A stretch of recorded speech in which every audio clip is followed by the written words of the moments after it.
ಎಲ್ರಿಗೂ ನಮಸ್ಕಾರ. ಈಗ ಬೆಳಗಿನ ತಿಂಡಿಗೆ ಬೇಗ ಆಗುವಂಥ ತುಂಬ ರುಚಿಯಾಗಿರುವಂಥ ಅಕ್ಕಿ ಹಾಕದೇ ಇರೋವಂಥ ಒಂದು ದೋಸೆ ಮಾಡ್ತಾಯಿದ್ದೀನಿ. ಹೇಗೆ ಮಾಡೋದು ಅಂತ ನೋಡೋಣ. ತುಂಬ ಸಾಫ್ಟಾಗಿ ತುಂಬ ಹೊರಗಡೆಯಿಂದ ಕ್ರಿಸ್ಪಾಗಿ ಇರುವಂಥದ್ದು. 1 ಕಪ್ನಷ್ಟು ಅವಲಕ್ಕಿ ಗಟ್ಟಿದು ತೊಗೊಂಡಿದ್ದೀನಿ, ಚೆನ್ನಾಗಿ ತೊಳೆದು ಇಟ್ಕೋಬೇಕು. ಅದಕ್ಕೆ 1 ಕಪ್ನಷ್ಟು ಉಪ್ಪಿಟ್ಟಿನ ರವೆ, 1 ಕಪ್ನಷ್ಟು ಮಜ್ಜಿಗೆ ಅಥವಾ ಅರ್ಧ ಕಪ್ನಷ್ಟು ಮೊಸರನ್ನ ಹಾಕ್ಕೊಂಡು ನೀರು ಹಾಕ್ಕೋಬೋದು. ಎಲ್ಲವನ್ನು ಚೆನ್ನಾಗಿ ಮಿಕ್ಸ್ ಮಾಡ್ಕೊಂಬಿಡೋಣ.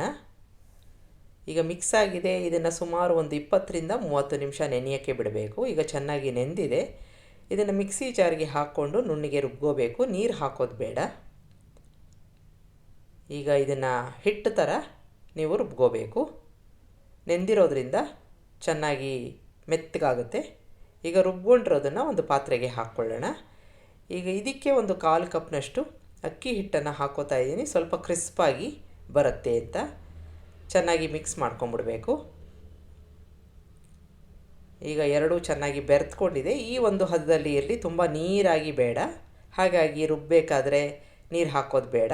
ತುಂಬ ಗಟ್ಟಿಯಾಗಿದೆ ಅಂತಂದರೆ 1 ಅಥವಾ 2 ಸ್ಪೂನಷ್ಟು ಹಾಕ್ಕೋಬೋದು. ಈಗ ಇದಕ್ಕೆ ತರಕಾರಿನ ಹಾಕ್ಕೊಂಬಿಡೋಣ. ಎಣ್ಣೆ ಹಾಕ್ಕೊಂಡಿದ್ದೀನಿ, ಸಾಸಿವೆ, ಕಡಲೆಬೇಳೆ, ಉದ್ದಿನಬೇಳೆ, ಸ್ವಲ್ಪ ಇಂಗನ್ನು ಹಾಕ್ಕೊಂಡು ಇದಕ್ಕೆ ನಿಮಗೆ ಬೇಕಾದ ತರಕಾರಿ ಹಾಕ್ಕೊಂಡು ಬಾಡಿಸ್ಕೋಬೋದು. ನಾನಿಲ್ಲಿ ಈರುಳ್ಳಿ, ಕ್ಯಾಪ್ಸಿಕಮ್ಮು ಈ ರೀತಿಯಾಗಿ ಹಾಕ್ಕೊಂಡಿದ್ದೀನಿ. ನೀವು ಬೇಕಾದರೆ ಹುರುಳಿಕಾಯಿ, ಕ್ಯಾರೆಟ್ ತುರಿದಿರೋ ಅಂಥದ್ದು ಎಲ್ಲ ಹಾಕ್ಕೋಬೋದು. ಹಸಿಮೆಣಸಿನ್ಕಾಯಿ ಹಾಕ್ಕೋತಾ ಇದ್ದೀನಿ, ಕರಿಬೇವಿನ ಸೊಪ್ಪು, ಎಲ್ಲವನ್ನು ಸ್ವಲ್ಪ ಮೆತ್ತಗಾಗೋ ತನಕ ಬಾಡಿಸ್ಕೊಳ್ಳೋಣ. ಸ್ವಲ್ಪ ಕ್ರಿಸ್ಪಾಗಿ ಇರಲಿ, ಚೆನ್ನಾಗಿರುತ್ತೆ. ಇದಕ್ಕೆ 1 ಕಪ್ನಷ್ಟು ತುರಿದಿರೋ ಅಂಥ ಸಿಹಿ ಕುಂಬಳಕಾಯಿನ ಹಾಕ್ಕೊಂಡಿದ್ದೀನಿ. ಕ್ಯಾರೆಟ್ ಅಲ್ಲ ಇದು. ನಿಮಗೆ ಇನ್ನೂ ಯಾವುದಾದ್ರೂ ತರಕಾರಿ ಬೇಕು ಅಂದರೆ ಹಾಕ್ಕೋಬೋದು. ಈಗ ಎಣ್ಣೆಯಲ್ಲಿ ಚೆನ್ನಾಗಿ ಬಾಡಿಸ್ಕೊಂಡಿದ್ದಾಗಿದೆ. ಇದಕ್ಕೆ ಉಪ್ಪನ್ನು ಹಾಕ್ಕೋಬೇಕು, ರುಚಿಗೆ ತಕ್ಕಷ್ಟು. ಕೊತ್ತಂಬರಿ ಸೊಪ್ಪು ಹಾಕ್ಕೊಂಡು ಚೆನ್ನಾಗಿ ಮಿಕ್ಸ್ ಮಾಡಿಕೊಂಡು ಸ್ವಿಚ್ ಆಫ್ ಮಾಡ್ಕೊಂಬಿಡೋಣ. ಸಂಪೂರ್ಣವಾಗಿ ಆರಿದ ಮೇಲೆ ಇದನ್ನು ನಾವು ಈ ಒಂದು ಹಿಟ್ಟಿಗೆ ಹಾಕ್ಕೊಂಡು ಕಲಿಸ್ಕೋಬೇಕು. ಈಗ ಆರಿದೆ, ಹಿಟ್ಟಿಗೆ ಹಾಕ್ಕೋತಾ ಇದ್ದೀನಿ. ಈಗ ಮಿಕ್ಸ್ ಮಾಡ್ಕೊಳ್ಳೋಣ. ಆದಷ್ಟು ಸ್ವಲ್ಪ ಗಟ್ಟಿಯಾಗಿ ಇರಬೇಕು. ನಾನು ಮೊದಲೇ ಹೇಳಿದಾಗೆ ಅವಲಕ್ಕಿ ಹಾಕಿರೋದ್ರಿಂದ ತುಂಬ ಕ್ರಿಸ್ಪಾಗಿ ಒಳಗಡೆ ಸ್ಪಾಂಜ್ ಥರ ಬಂದಿರುತ್ತೆ. ಈಗ ನೋಡಿ, ಈ ಹದದಲ್ಲಿ ಇರಬೇಕು.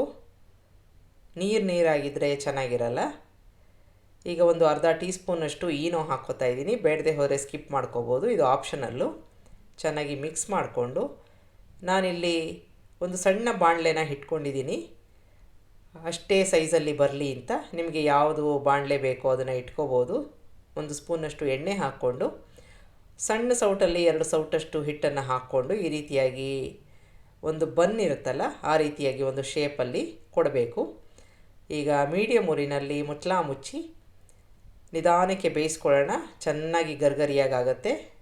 ಈಗ ಒಂದು ಬದಿಯಲ್ಲಿ ಸುಮಾರಾಗಿ ಆಗಿದೆ ಅಂತಂದರೆ ತಿರುಗಿಸಿ ಹಾಕ್ಕೊಂಡು ಮತ್ತೊಂದು ಬದಿಯಲ್ಲೂ ಸಣ್ಣ ಉರಿನಲ್ಲಿ ಅಥವಾ ಮೀಡಿಯಮ್ ಉರಿನಲ್ಲಿ ಬೇಯಿಸ್ಕೊಂಡಾಗ ಗರ್ಗರಿಯಾಗಿ ಬರುತ್ತೆ. ನೋಡಿದ್ರಲ್ಲ, ತುಂಬ ಚೆನ್ನಾಗಿರುತ್ತೆ. ಚಟ್ನಿ ಜೊತೆ ಸರ್ವ್ ಮಾಡಿ. ಒಳಗಡೆಯಿಂದ ತುಂಬ ಸಾಫ್ಟು, ಹೊರಗಡೆಯಿಂದ ಕ್ರಿಸ್ಪು. ನಿಮಗೆ ರೆಸಿಪಿ ಇಷ್ಟ ಆದಲ್ಲಿ ಲೈಕ್ ಮಾಡಿ, ಶೇರ್ ಮಾಡಿ. ನಮಸ್ಕಾರ.